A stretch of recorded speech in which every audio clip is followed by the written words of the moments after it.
Será que a Bíblia não se contradiz quando afirma não terás outros deuses diante de mim? Por que usa termos como Deus Pai, Deus Filho e Deus Espírito Santo? Afinal, quantos deuses tem o cristianismo?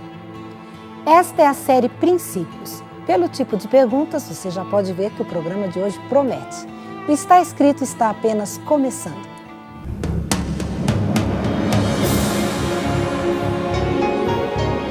Ele permaneceu através dos tempos. O livro de Deus, a Bíblia, indispensável em nosso mundo complexo. Está escrito, transmitindo esperança ao redor do mundo. Apresentado por Fernando Iglesias. Tato, visão, paladar, olfato e audição. Os sentidos são as formas que nós temos de perceber o mundo. Mas quantos são os sentidos mesmo? 5? Tem certeza? Então tente explicar em qual desses 5 sentidos se encaixa o frio na barriga que você sente quando está andando numa montanha russa. Em qual deles se encaixa, por exemplo, a vertigem que você sente quando olha do alto de um edifício para baixo. Ou melhor, feche os olhos ao entrar em um carro e tente dizer qual dos sentidos faz com que você perceba que o carro acelerou. Quem estabeleceu que nós temos 5 sentidos foi o filósofo Aristóteles, no século IV a.C. E até pouco tempo atrás era esse o pensamento que imperava. Hoje a ciência já percebeu que os nossos sentidos passam de 20 e são muito complexos e intrigantes. Fazem parte dos sentidos, por exemplo, o equilíbrio, a aceleração, o calor, o frio. Você nunca tinha parado para pensar sobre essas coisas? Pois é, eu também não. Mas isso nos mostra que quanto mais o homem se dispõe a estudar, mais conhecimento ele alcança e mais também ele expande a sua visão do mundo e melhor se torna a sua qualidade de vida. Mais do que isso, o homem, como um ser inigualável, tem também a capacidade de transcender, de descobrir o espiritual. Perguntas como: onde estou? Como surgi? Alguém me criou? Para onde eu vou? Perguntas como essas não só têm respostas, mas quando respondidas, acabam nos dando uma visão muito mais ampla da vida e completando a nossa felicidade. Pois nós, seres humanos, vivemos o tempo todo buscando a verdade. Dentro de nós existe algo que nos leva a acreditar que quando conhecemos a verdade, somos de alguma forma mais felizes, muito mais livres e completos. Não se trata de você ter sido infeliz o tempo todo em que você pensava que possuía só 5 sentidos. Assim como também as pessoas não eram infelizes quando pensavam que objetos mais pesados do que o ar não podiam flutuar ou não podiam voar. Mas quem negaria o fato de que tornou-se bem mais fácil viver no mundo hoje, depois que Santos Dumont ousou voar no seu primeiro avião, o 14 bis. Hoje deixaremos o chão e ganharemos as alturas espirituais, o universo infinito. Você irá sair do conhecimento básico com o qual você sempre se sentiu feliz e vai aventurar-se na direção da verdade plena, aquela que acaba provocando na gente um gostinho especial de liberdade e plenitude.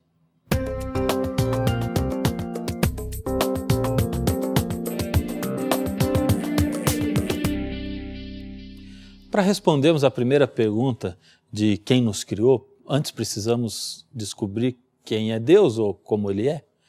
Tiago 2,19 diz o seguinte: crês tu que Deus é um só? Fazes bem. A Bíblia é clara em afirmar que nós temos um só Deus. Mas você se lembra de quando nós estudamos o Evangelho de João? Aquela declaração sobre Jesus ser Deus? Não se lembra? Vou lembrar você. João, do capítulo 1, do verso 1 em diante. E ali diz mais ou menos assim: o verbo estava com Deus e o verbo era Deus. Todas as coisas foram feitas por meio dele e sem ele nada do que foi feito se fez. João declara abertamente, e a Bíblia também, o fato de que Jesus é o verbo. Ele diz que todas as coisas foram criadas por ele. Jesus era o Deus da criação. Lembra-se quando Deus conversou com Moisés e ele disse: e quando o faraó me perguntar quem me enviou, o que direi? E Deus disse para Moisés: diga que eu sou o enviou. As coisas se encaixam perfeitamente quando nós vemos Jesus dizendo: eu sou o caminho, a verdade e a vida. Jesus declara também: eu sou a porta, eu sou o bom pastor.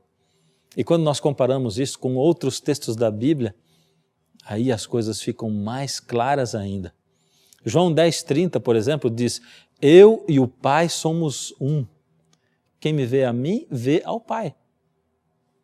Então, alguém poderia raciocinar assim: bom, se só existe um Deus, e se Jesus é Deus, então o único Deus é Jesus.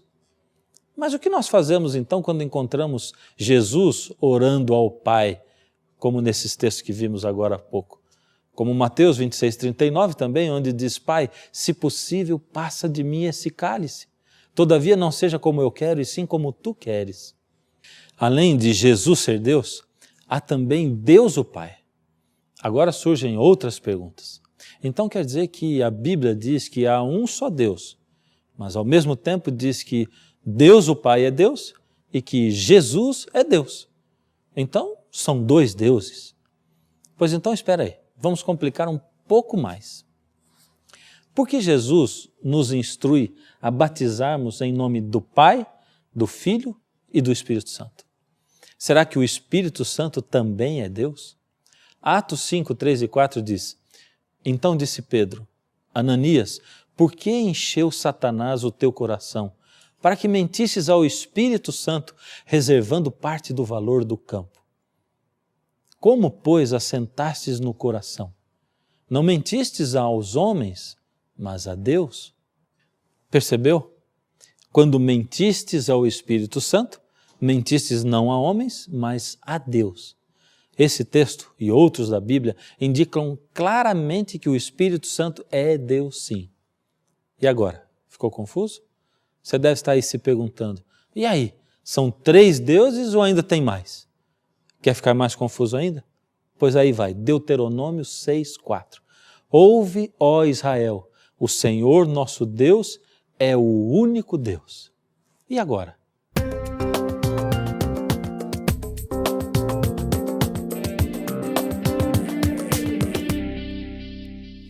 Quantos deuses nós temos afinal?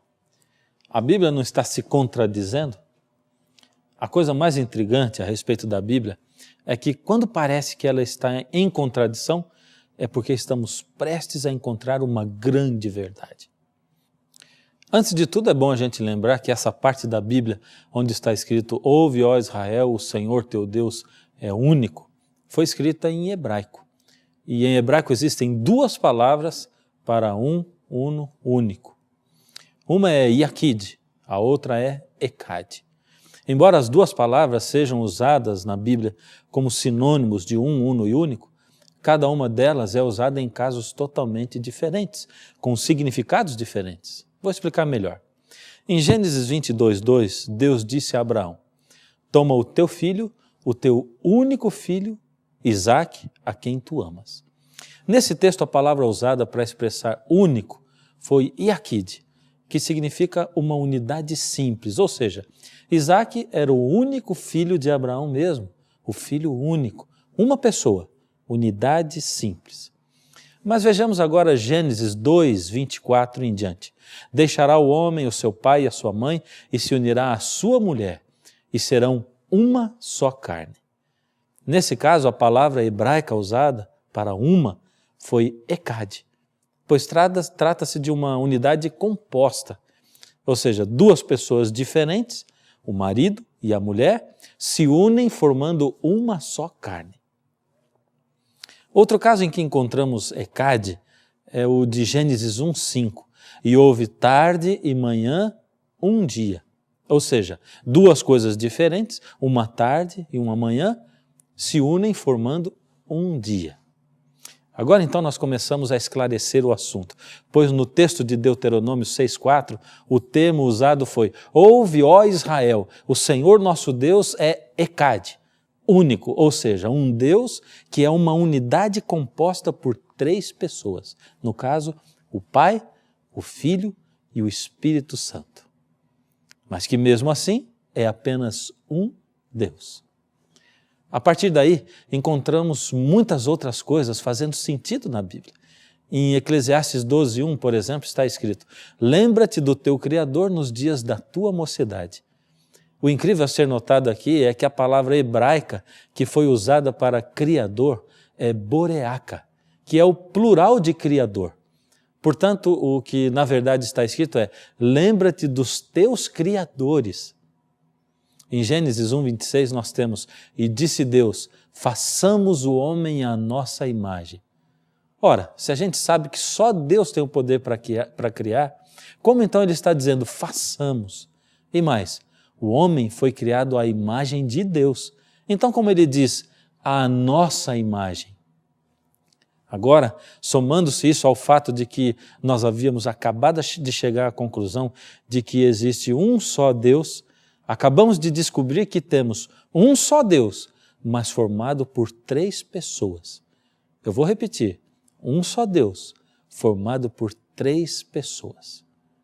Como entender isso?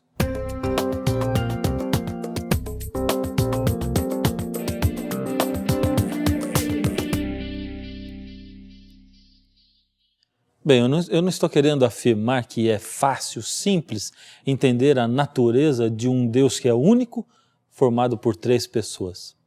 Mas levando em consideração que a natureza de Deus é muito mais complexa do que a natureza humana, você vai entender que se levaram mais de 20 séculos acreditando que nós temos apenas 5 sentidos, quanto tempo levaríamos para conseguir entender a natureza de um Deus eterno que sempre existiu desde a eternidade e existirá para sempre, até a outra eternidade? Como entender que três pessoas, o Pai, o Filho e o Espírito Santo, sejam, ao invés de três deuses, um Deus só? Com nossas limitações, poderíamos passar a eternidade aprendendo sobre Deus, sem, na verdade, entendê-lo profundamente. Todo mundo chega a essa terra através de uma família. Por que será que Deus escolheu a família para ser esse canal? É que vivendo em família, a gente precisa muitas vezes abrir mão daquilo que a gente gosta. Precisamos ser humildes, temos que perdoar quando os outros nos ofendem e outras vezes até precisamos pedir perdão. Tudo em prol de uma coisa chamada unidade. Afinal, nós somos muitas pessoas, mas formamos uma só família, com um só sobrenome. Deus também é assim. Afinal, Ele nos criou à sua imagem. Eles são três pessoas diferentes, mas têm o mesmo sobrenome. E o sobrenome é Deus. Deus Pai, Deus Filho, Deus Espírito Santo. Com certeza, dos três membros da Trindade, o que parece ser mais misterioso é o Espírito Santo. Talvez até porque ele é chamado de Espírito Santo mesmo. É que a gente criou assim um certo misticismo em cima da palavra Espírito. Aí a gente fica pensando que ele não é uma pessoa.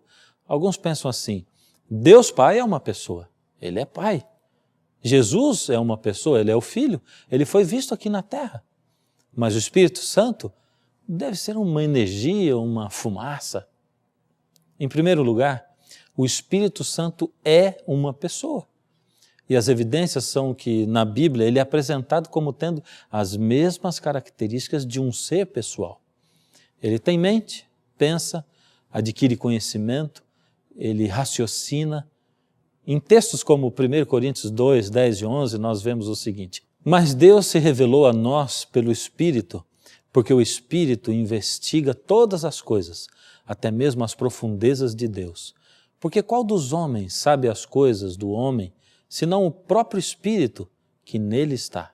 Assim também as coisas de Deus, ninguém as conhece, senão o Espírito de Deus.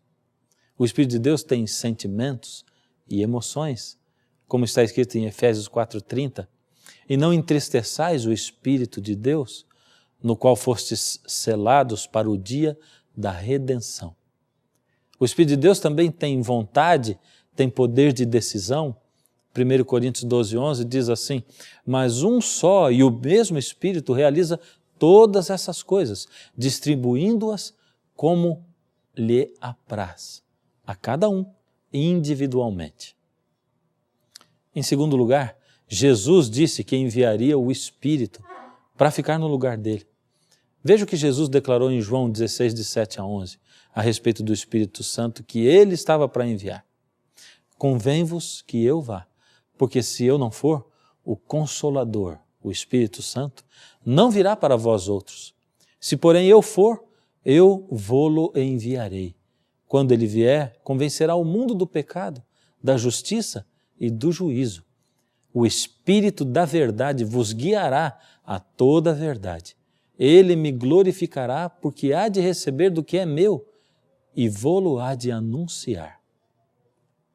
Você percebeu que nesse texto Jesus está dizendo que o trabalho do Espírito é mostrar o sacrifício do próprio Jesus Cristo?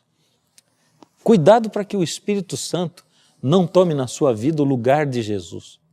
Para algumas pessoas, o Espírito Santo tomou o lugar de Cristo. Para elas, o Espírito Santo passa a ser a salvação. Muitas dessas pessoas ficam se perguntando dentro das suas igrejas: você já recebeu o Espírito Santo? Já? Então você está salvo. Você é melhor, tem mais status. Cuidado, a salvação não está no Espírito Santo. Ele não é o centro da Bíblia. O verdadeiro trabalho do Espírito Santo é mostrar, apontar o sacrifício de Jesus na cruz. Só em Jesus existe salvação. Não esqueça nunca o que está escrito em João 3,16.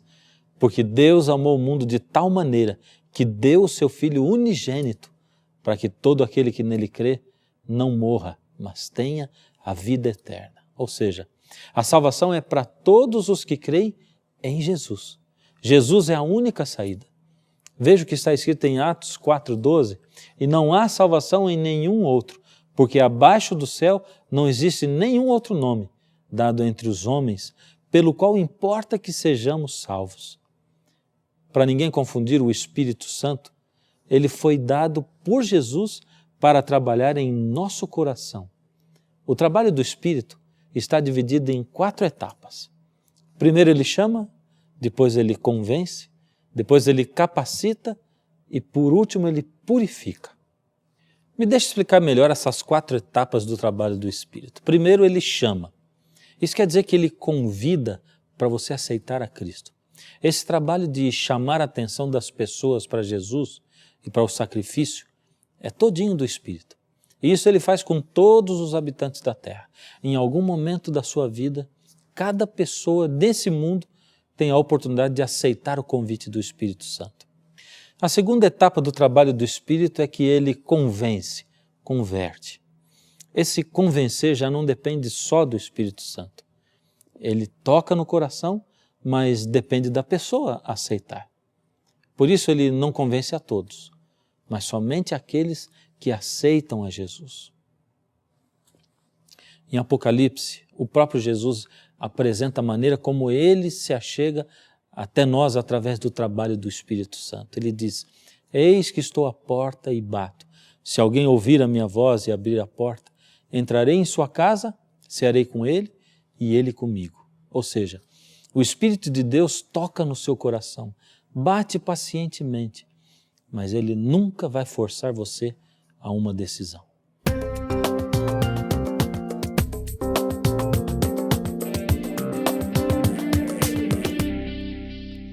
Quando você sente o Espírito de Deus tocando no seu coração, chamando para aceitar a Jesus, e você aceita Jesus e entrega-se a Ele, você faz um compromisso com Ele através do batismo. É como se Jesus pedisse você em casamento e você aceitasse. Jesus comparou o relacionamento dele conosco com o casamento. O dia do casamento é um dia mágico, mas também muito confuso. Você está preocupado com uma série de coisas. Chega então o momento da cerimônia. Ali está a noiva do seu lado, tão linda. Você fica emocionado cada vez que olha para ela e pensa que ela escolheu ser sua por livre e espontânea vontade. A partir dali, vocês vão ter o mesmo sobrenome.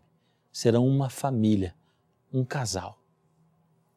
Como o próprio Jesus usou várias vezes a figura do casamento para ilustrar o seu relacionamento conosco, Nós poderíamos então dizer que na primeira fase, o Espírito Santo apresenta Jesus a você como alguém que apresenta um candidato ao namoro. E na segunda, com o seu consentimento, ele vai mostrando a você as qualidades de Jesus para que você, por sua livre e espontânea vontade, possa aceitar quando ele trouxer o pedido de casamento da parte de Jesus. O casamento é o batismo. Só que ao contrário do que muitos pensam, o batismo não é o auge da vida espiritual de uma pessoa. Ele é apenas o início dessa vida espiritual. É quando a pessoa diz o sim para Deus. Na terceira fase do trabalho do Espírito, ele capacita, concede dons. E na quarta fase, ele purifica. Começam a aparecer na vida da pessoa os chamados frutos do Espírito. Qualidades como alegria, paz, paciência, delicadeza, bondade, fidelidade, humildade, domínio próprio. Quando a pessoa passa pela primeira e a segunda fases do trabalho do Espírito, que é chamar e converter, ela chega ao batismo na água. E a isso nós chamamos de conversão. Quando ela passa pela terceira e quarta fases do trabalho do Espírito, que são capacitar e purificar, a pessoa chega então ao batismo no Espírito Santo. E a isso nós chamamos de santificação. A santificação ou o batismo no Espírito Santo é quando você, através da oração e do estudo da Bíblia, clama a Deus e se torna tão íntimo de Deus que Ele capacita você a viver uma vida mais parecida com a vida de Jesus. Você começa a ter mais facilidade de gostar das coisas de Deus e de ter um caráter parecido com o de Jesus. A santificação leva a vida toda. Você vai ficar a vida inteira perseguindo esse alvo, mas com a força e o poder do Espírito. É mais ou menos assim. Ao você sair do altar do casamento, vocês têm o mesmo nome, são um casal, uma família, mas ainda não se tornaram uma só carne. Vocês só passaram pela importante cerimônia de casamento, mas o tornar-se uma só carne, bom, isso só acontece a partir da noite de núpcias. É quando o casal vai se conhecer intimamente e cada vez mais se tornarão parecidos um com o outro. É a partir daí que o cristão ficará cada vez mais parecido com Jesus. Alguns se batizam e se contentam. Esquecem-se de que o batismo é apenas nascer espiritualmente. É apenas a cerimônia de casamento. O que nós precisamos é do batismo do Espírito Santo. Sem isto, nós não estamos mais preparados para enfrentar o mundo do que estavam os discípulos após a crucifixão do Senhor. Mas cuidado, o batismo do Espírito Santo não é alguma coisa mística. Eu estou dizendo isso porque alguns estão confusos por aí. Tem pessoas que acreditam em um Espírito Santo místico. Eles vão até a igreja, emocionam-se a ponto de entrarem em transe, perdem a consciência, não controlam mais seu cérebro, suas emoções, caem no chão, gritam, viram os olhos, rodam feito peão e falam coisas que nem eles mesmos entendem e chamam a isto de batismo do Espírito Santo. Cuidado para que as suas emoções não tomem sua vida. Emoções devem ser equilibradas com razão. Em que época da história você acha que Deus esteve mais próximo do ser humano? Na época de Adão e Eva, Deus relacionava-se com o homem face a face. Na época de Moisés, Deus habitava num santuário feito por mãos humanas, habitava lá no meio do povo, escondido pelo santuário apenas. Na época em que Jesus andou aqui nessa terra, Ele era o Deus em forma de homem. As pessoas podiam olhar nos olhos de Deus, ouvir as palavras que fluíam dos seus lábios. Pois então saiba que a época em que Deus está mais perto do ser humano é hoje. Embora Deus já tenha falado face a face com o homem, tenha habitado num templo e tenha vindo aqui a esse mundo viver como um de nós, hoje o Senhor Deus quer habitar dentro de nós. Ele quer fazer de você o seu próprio templo e moradia. Pois Ele diz, se eu quiser, Ele vem habitar em mim, através do Espírito Santo. Veja em 1 Coríntios 6,19. Acaso não sabeis que o vosso corpo é morada do Espírito Santo que está em vós, o qual tendes da parte de Deus, e que não sois de vós mesmos. Mas em que parte do corpo você acha que o Espírito Santo habita, mora? Ou em que parte do seu corpo você acha que ele atua? A resposta é simples. Onde está o poder de tomar decisões? Na mente. Isso mesmo, no cérebro.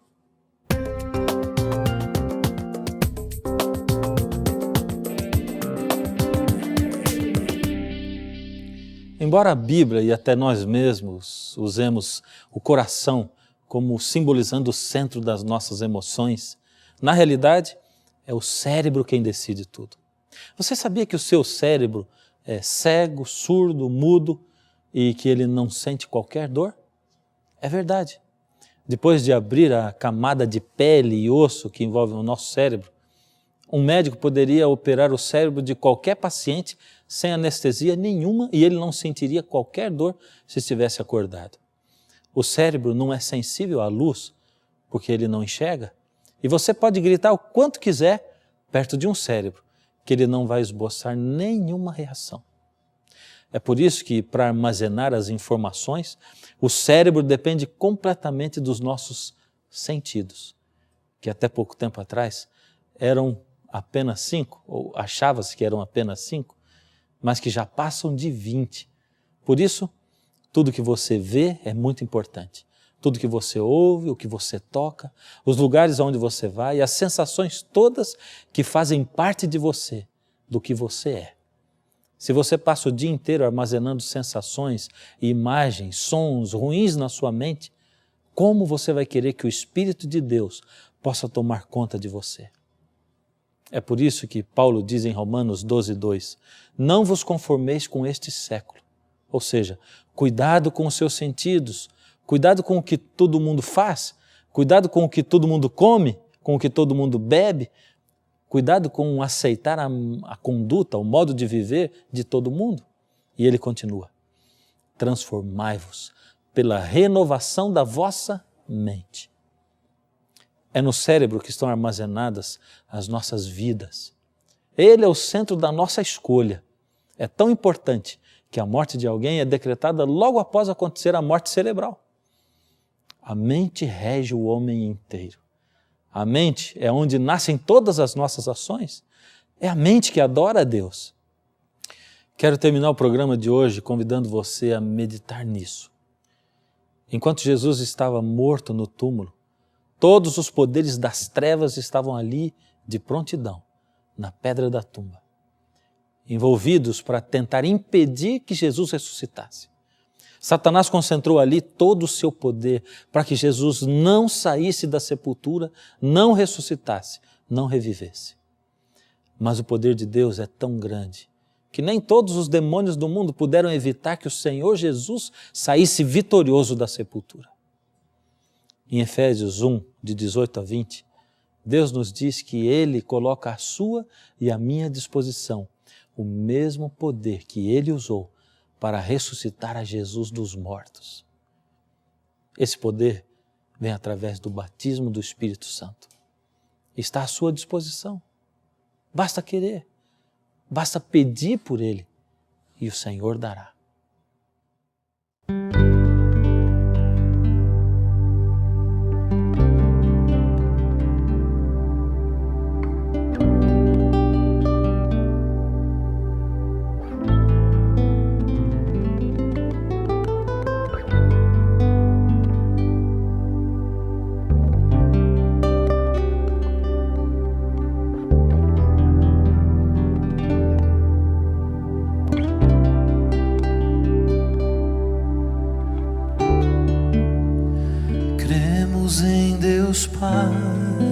Soberano Criador, nós cremos que por seu poder a terra e o céu criou, seu eterno amor provou, seu Filho nos doou, da queda nos ergueu, cremos sim. cremos em Jesus, unigênito do Pai, perfeito Deus e eterno, autor da criação, sofreu sem merecer, morreu, mas ressurgiu, seu sangue nos remiu. Cremos sim.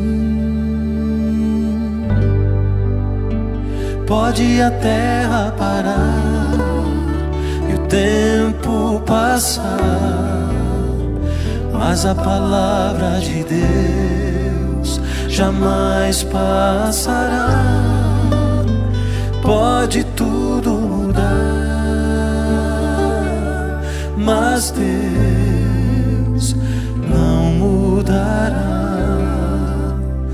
Cremos sim.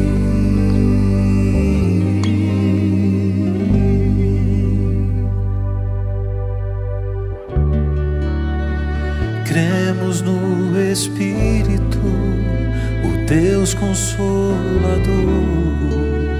um ser real que em seu poder nos une como irmãos.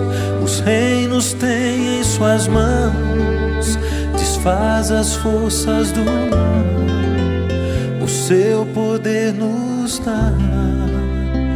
Cremos sim. Pode a terra parar, o tempo passar, mas a palavra de Deus jamais passará. Pode tudo mudar, mas Deus não mudará. Cremos sim. Cremos em Deus Pai, em seu Filho e no Espírito de amor. Cremos que os três unificam no poder redentor.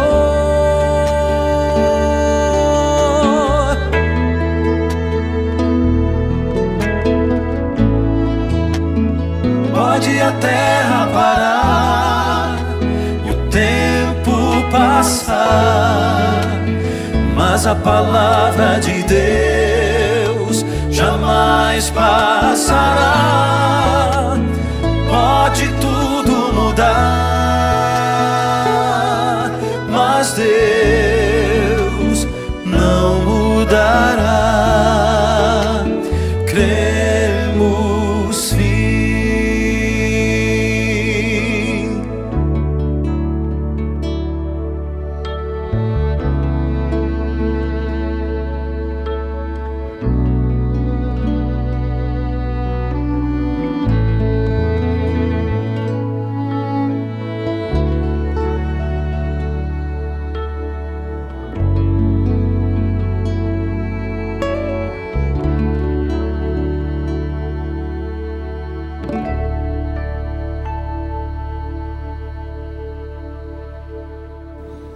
Eu fiquei me lembrando de quando Salomão, o rei Salomão, inaugurou o seu templo, o templo que ele fez para a adoração de Deus, onde Deus iria habitar.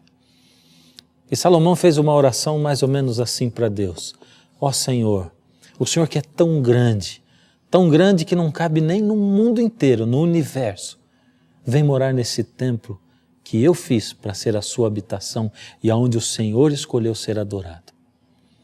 E aí naquele momento Deus respondeu à oração de Salomão e ele disse: eu que sou tão grande que não caibo nem no universo, nem no mundo inteiro, vou sim morar aí no templo que você fez para mim. Então quem sabe a gente poderia nesse momento pedir para Deus e fazer uma oração parecida com a de Salomão, mas que fosse assim: ó Senhor, o Senhor que é tão grande que não cabe nem no universo todo, mas que escolheu e foi morar no templo que Salomão fez para o Senhor.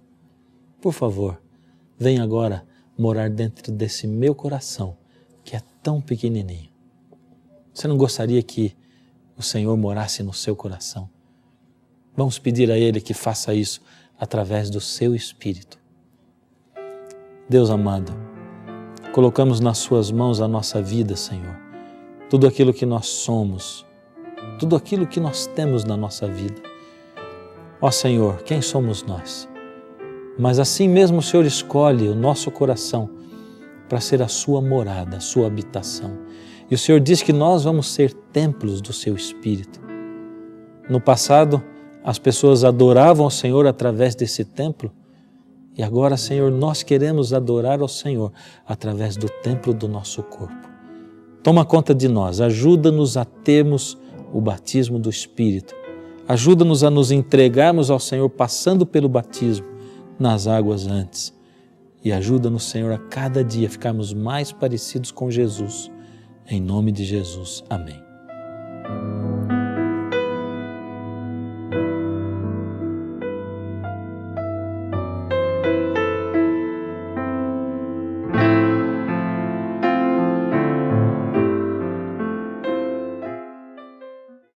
Você acabou de conhecer 2 princípios bíblicos importantíssimos: o batismo no Espírito Santo e a Trindade. Eu creio que valeria a pena você ter este tema em sua casa para você estudar e para mostrar também para outras pessoas.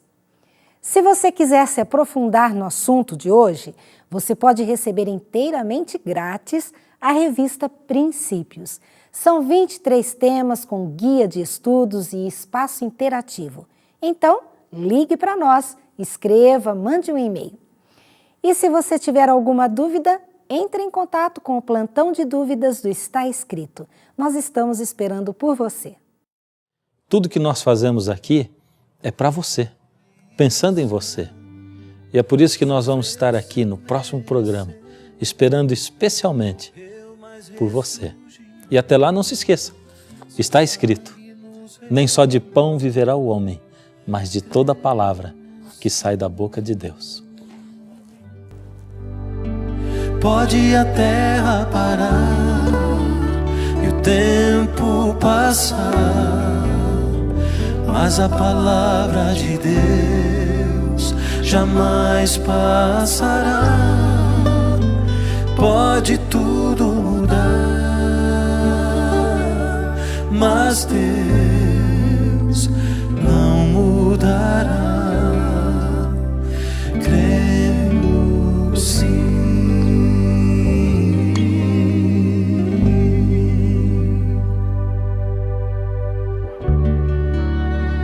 Cremos no Espírito, o Deus Consolador,